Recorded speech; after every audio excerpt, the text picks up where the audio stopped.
Praise the Lord, hallelujah. मेरा नाम रियाज सादिक है और मैं और मेरी वाइफ एग्नेस, हम दोनों गुड न्यूज़ चर्च में बतौर पासवान खिदमत करते हैं। और खुदा उनका शुक्र है JCGV के लिए कि आज मौका मिला कि हम बातचीत करें एक अहम मौजू पे। और वो अहम मौजू है हस्बैंड और वाइफ में लड़ाई झगड़ा, मियाँ बीवी में लड़ाई झगड़ा।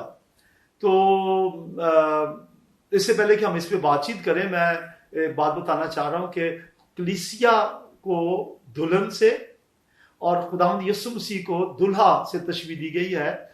ये वाहिद दुनिया का तर्ज जिंदगी है, मसीहत है, जिसमें कलीसिया और मसीह का रिश्ता जो है ऐसे ही बयान किया गया जैसे हस्बैंड वाइफ का। और खुदावंद यीशु मसीह ने कलीसिया से मोहब्बत की, अपना आप उसके लिए दे दिया। और खामदों के लिए लाजम है कि वो, जैसे यीशु मसीह हमारा प्रोवाइडर भी है, वैसे ही खामदों के लिए लाजमी है कि अपनी वाइफ को प्रोवाइड भी करें, उनको सिक्योर भी करें, उनको प्रोटेक्ट भी करें, मसीह की मानद बने। और कलीसिया का फर्ज है मसीह के ताबे हों और कलाम के ताबे हों। लिहाजा वाइफ का भी ये फर्ज बनता है कि दोनों एक दूसरे से मोहब्बत रखें और एक दूसरे के ताबे रहें।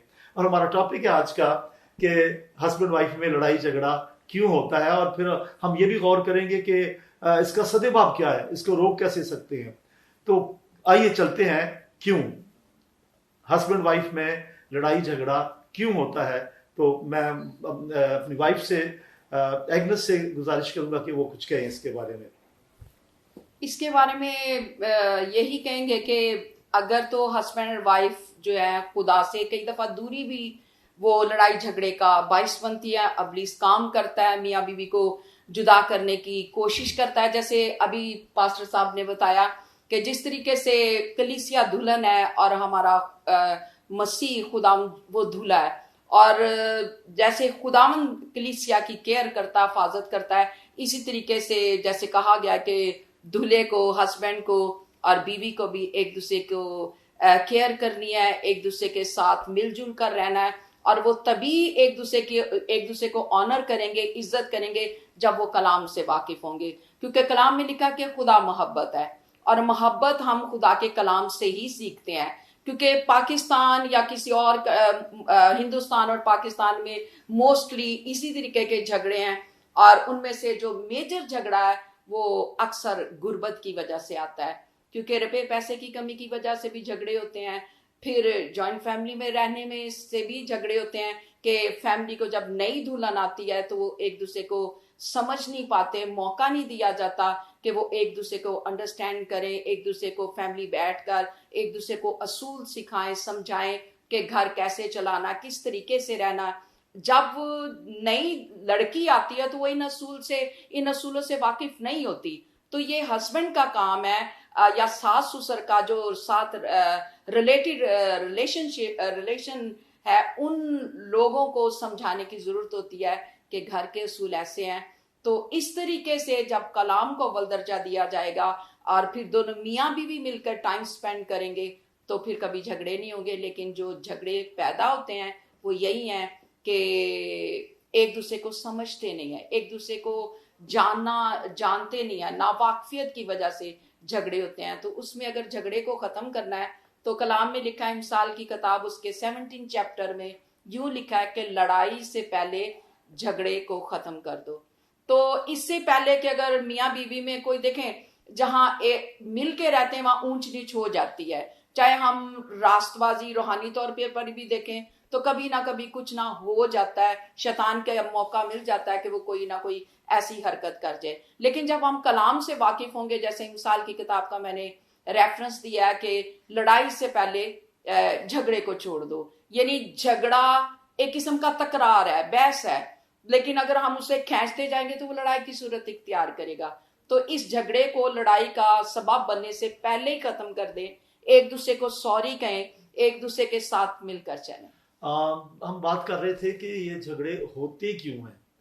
तो पास्टर एग्नेस ने अभी अब बताया कि उन्होंने कहा कि एक मेजर रीज़न जो है वो है जॉइंट फैमिली में रुपए पैसे का और गुर्बत का मसला। अच्छा, उसमें जो मेरा तजर्बा है और आपका भी होगा, नाजरीन का भी, कि अक्सर औकात जो हस्बैंड है वो शादी से पहले अपनी सारी कमाई लाकर अपनी वालिदा के हाथ में रखता है, which is a good thing. लेकिन शादी के बाद एक नया खानदान वजूद में आता है, एक नया खानदान। और आप देखेंगे जब आप आईडी कार्ड अपना बनाते हैं शादी के फौरन बाद या कुछ देर के बाद, जब आप फॉर्म फिल करते हैं तो उसमें घर के सरबराह के तौर पे हस्बैंड का नाम आता है, यानी ससुर का नहीं। लेकिन चूंकि ये हमारा मुआशरा ऐसा है, हमारा कल्चर है, इंडिया पाकिस्तान में ये होता है, तो वो रुपए पैसे की वजह से ये होता है।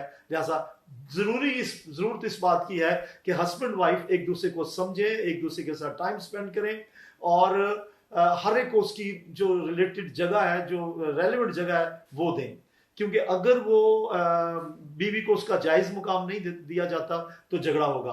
और मैं ये कहना चाह रहा हूं कि इसका सदैव आप कैसे कर सकते हैं, इसको रोकथाम इसकी कैसे कर सकते हैं। बाइबल हर रोज पढ़ें, क्योंकि बाइबल ही तर्ज जिंदगी सिखाती है, बाइबल में ही लाइफस्टाइल है। बाइबल पढ़ें, और क्या होना चाहिए, दुआ करें, दोनों मिलकर दुआ करें खुदा उनके साथ। जैसे हम रफाकत रखते हैं प्रेयर के जरिए, ऐसे हस्बैंड वाइफ भी एक दूसरे के साथ रफाकत रखेंगे, एक दूसरे की केयर करेंगे, और झूठ और इस किस्म की जिंदगी को यीशु के नाम से हमेशा दूर रखेंगे, तो हमेशा खुदा में खुश रहेंगे और झगड़े कभी नहीं हाँ, होंगे। और गलती दोनों में से किसी एक से हो सकती है, तो जिससे गलती हो जाए वो कोशिश करे कि जितनी जल्दी हो सकता है, वो सूरज गुरूब होने से पहले, मैं कहता हूँ एज सुन एज पॉसिबल, जितनी जल्दी हो सके उस गलती का मुदावा किया जाए, माफी मांगनी पड़े तो माफी मांग ले।